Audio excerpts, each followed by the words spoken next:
बहुत अचेत, कहे कबीर ते बाँचे हैं जाके हृदय विवेक। ये मन ही भवसागर है और इस मन की इच्छाएं ही उतार तरंगे हैं इस भवसागर की। इसमें अचेत लोग सब डूब गए। अचेत कहते हैं चाहे वो मत मजहब के हो, चाहे पूजा पाठ के हो, किसी भी क्षेत्र के हो, जो अहंकार में अचेत थे वो सब डूब गए। और सबको कवि साहब इंकलाब करके कहते हैं, कहे कबीर ते बाँचे हैं जाके हृदय विवेक। वही लोग इस भवसागर से बच सकते हैं जिनके हृदय में विवेक जग गया। यथार्थ में हृदय में जब विवेक जग जाता तो अपने अंदर ही सत्य आत्मा परमात्मा का दर्शन होने लगता, सत्य आत्मा परमात्मा का साक्षात्कार होने लगता। और इसीलिए कहा परख नहीं सकती है रत्नों को हर इंसान की आंखें, परख नहीं सकती है रत्नों को हर इंसान की आंखें। दिखाई सत्य क्या देवे, दिखाई आत्म क्या देवे, दिखाई परमात्म क्या देवे, जब तक न हो ज्ञान की आंखें। जब तक हम हमारे अंदर ज्ञान की आंख, विवेक की आंख नहीं खुलेगी, तब तक हम उस सत्य आत्मा परमात्मा को जो हमारे अंदर हृदय में ही विराजमान है वो दिखाई नहीं देगा, उसका साक्षात्कार नहीं होगा।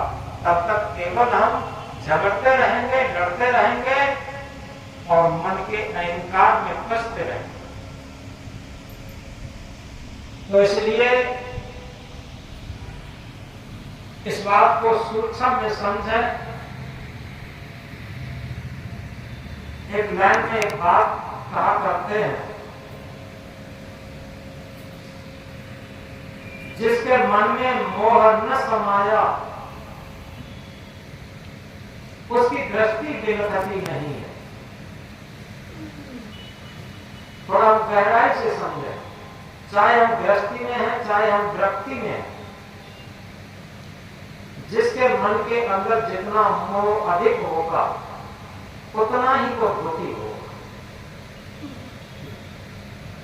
दुख और सुख का कारण हमारी आसक्ति, हमारे मन का मोह। दुख और सुख का कारण धन दौलत नहीं है। जितना मोह अधिक धनकता होगा और उतना ही वो दुखी होगा। कभी कभी जब प्रतिकूलता आ जाती है तो वो बहुत जल्दी खत्म हो जाता है। तो एक छोटी सी उदाहरण द्वारा समझेंगे। एक जगह एक नगर था, निर्मोह नगर, और उसके राजा का नाम था निर्मोही राजा। उसका एक बेटा था, उसका नाम था श्याम। तो एक दिन वो घूमते घूमते जंगल में पहुंचा। जंगल में उसे प्यास लगी, तो प्यास की तलाश में घूम रहा था। एक महात्मा जी की कुटिया दिखाई दी। महात्मा जी के पास पहुंचा, उसने प्रणाम करके और कहा, गुरुदेव हमें बहुत प्यास लगी है, हमें पानी पिला। महात्मा जी ने उसे पानी पिलाया और पूछा, बेटा आपका परिचय क्या?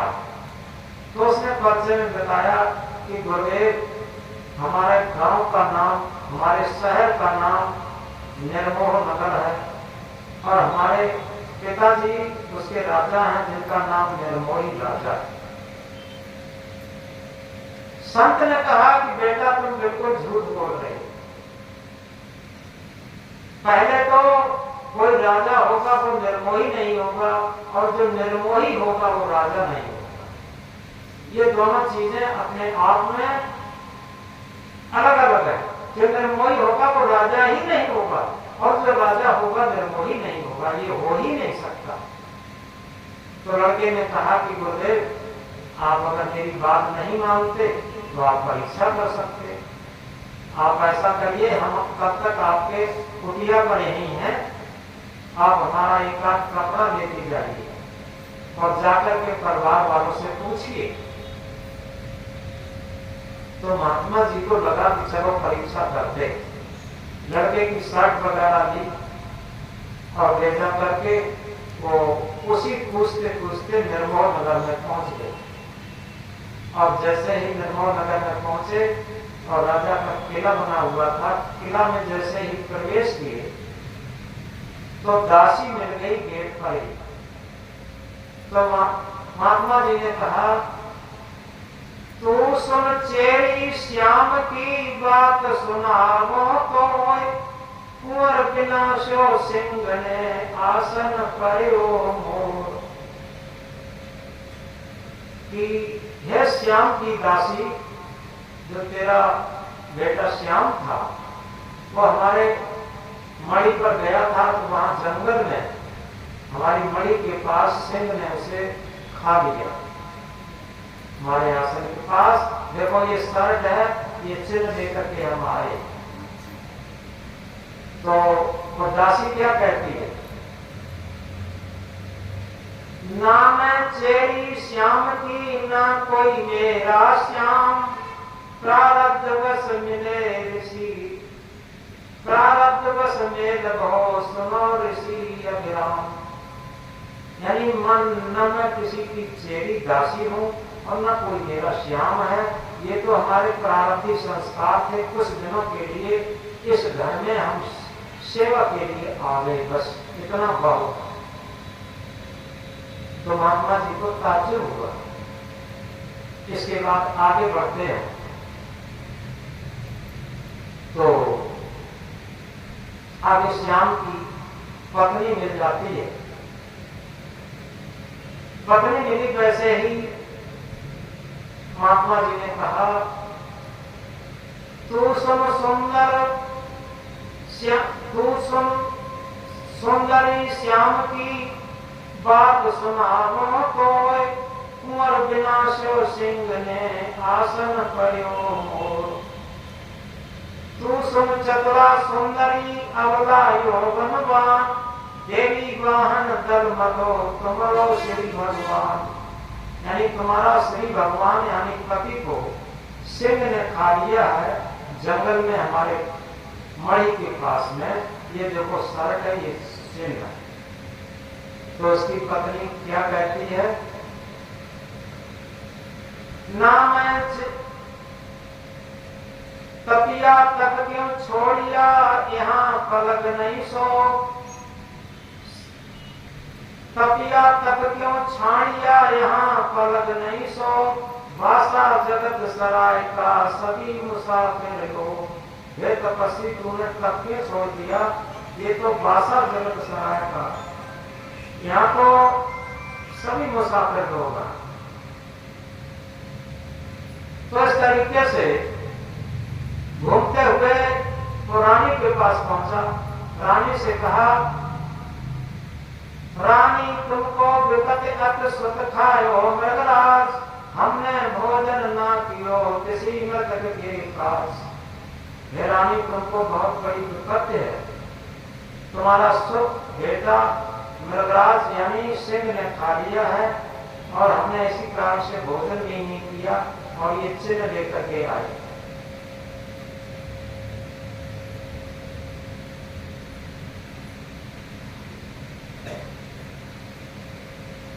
रानी कहती है, एक वृक्ष डाली घनी पंछी बैठे आए, यह पार्टी पूरी भई उड़े उड़े चौंधे से जाए। रानी ने कहा कि अरे ऋषि, जिस तरीके से ये संसार को एक वृक्ष की तरीके से है, इसकी अनेकों डाले होते हैं, शाम को पक्षी बैठते हैं, सूरज को उड़ जाते हैं, जिसका समय पूरा होता जाता है वो चलता जाता है, तुम क्यों परेशान हो रहे। इसके बाद राजा के पास पहुंचे वो संत, ये कहा, राजा मुख से गुरु कहो पल पल जाते घड़ी, सुत खायो मृगराज ने मेरे पास मड़ी। हे राजा, मुख से गुरु गुरु कहो, तुम्हारे लिए बहुत बड़ी विपत्ति है, तुम्हारा लड़का श्याम सिंह ने खा लिया।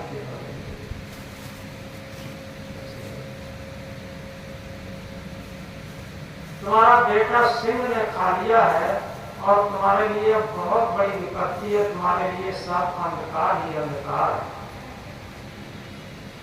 राजा ने कहा, तपिया तप क्यों छाड़िया, यहाँ पगत नहीं सो, वासा जगत सराय का सभी मुसाफिर लोग। ये तपस्वी तुम तप छोड़ करके यहाँ जंगल से यहाँ क्यों बस्ती में आ गए? और यहाँ तो पहले से ही मालूम है जिसकी प्रारब्ध खत्म हो जाता है वो यहाँ से चला जाता है, और तुम क्यों परेशान रहती होंगे? इस बात को सुनकर के वो संत ने कहा कि वास्तव में उस लड़के ने जो बात कही थी बात बिल्कुल सत्य निकली। और जब वहां जाते हैं तो लड़के से कहते हैं, लड़के ने कहा कि गुरुजी क्या परीक्षा कराए? तो उन्होंने कहा परीक्षा क्या करते, वहां गए तो वहां नगर में तो बहुत तेज आग लगी थी, तो वहां सभी जल हो गए, किसी का पता नहीं चल रहा। तो लड़के ने कहा कोई बात नहीं महाराज, ये तो संसार का खेल है और कब ये खेल खत्म हो जाए कोई नहीं कहा जाता। तो जब लड़के की भी ये बातें सुनी तो महात्मा जी को ताज्जुब हुआ और ये कहा कि वास्तव में कि इस तरीके से अगर हम इस दृष्टांत के अनुसार अगर थोड़ा अपने अंदर विवेक जागृत करते हैं तो अपना कर्तव्यनिष्ठ रह करके अपना कर्तव्य पालन करते रहें। इसके बाद यथार्थ में ये प्रकृति का खेल है, इसमें हमारे बस का कुछ नहीं। देखो एक सबसे बड़ा उदाहरण छोटा सा सुना के बात खत्म करेंगे कि कहां राम की राजगद्दी होने जा रही थी और अयोध्या दुल्हन की भांति सजाई गई थी, और कहां सवेरा होते होते राम का 14 वर्ष का वनवास हो गया। 1-2 वर्ष का नहीं, 14 वर्ष का वनवास हो गया। कुछ कहा नहीं जा सकता। तो इसलिए हम इस बात को गहराई से गांठ में बांध लें क्या कि वर्तमान समय मेरे हाथ में है और उसे प्रसन्नता से जिए, और पता नहीं किस क्षण हमारे कर्म संस्कारों का करवट बदल जाए, हमें सुख भी आ सकता है, दुख भी आ सकता है। अभी एक वो राजेंद्र दास ने भजन गाया था, सुख भी तो हमारे हैं, दुख भी तो हमारे हैं। तो इस तरीके से हमारे जीवन में जितनी भी घटनाएं घटती हैं वास्तव में हमारे संस्कारों के अनुरूप घटते हैं, और सारे संस्कार हमारे अधीन हैं। आज हम चाहें वर्तमान के समय पर यह सबसे बड़ा रक्षा बंधन का त्योहार है, क्योंकि जैसे बहनें भाई की कलाई में रक्षा का सूत्र बांधती हैं, ये सब आध्यात्म है। हमारे अंदर भाई भी है, बहन भी है। जो शील है वो हमारे अंदर बहन है।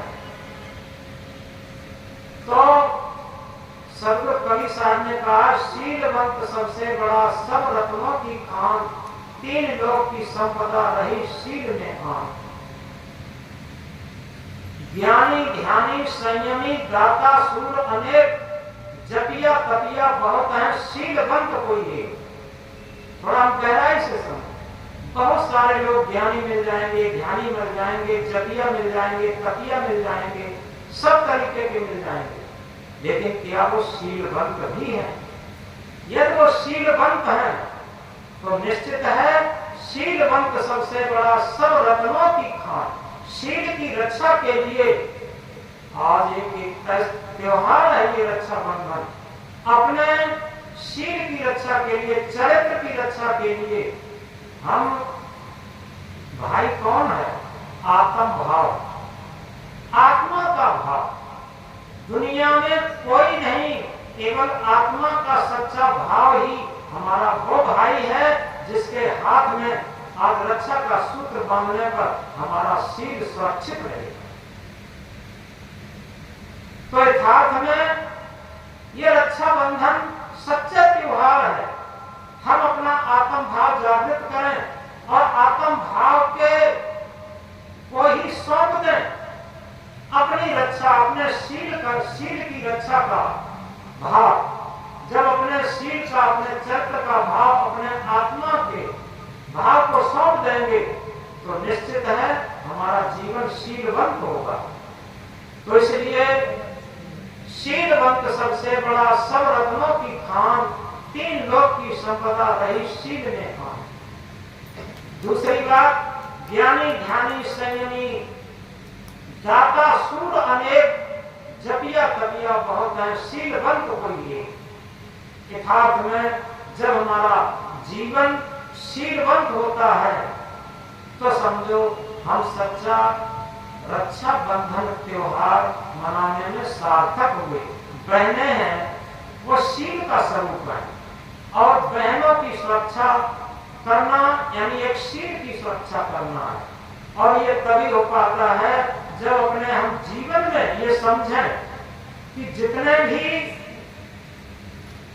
छोटी हैं वो हमारी बेटियां हैं और जितनी बराबर की हैं वो सब हमारी बहनें हैं और जो हमसे बड़ी हैं वो हमारी सब माताएं।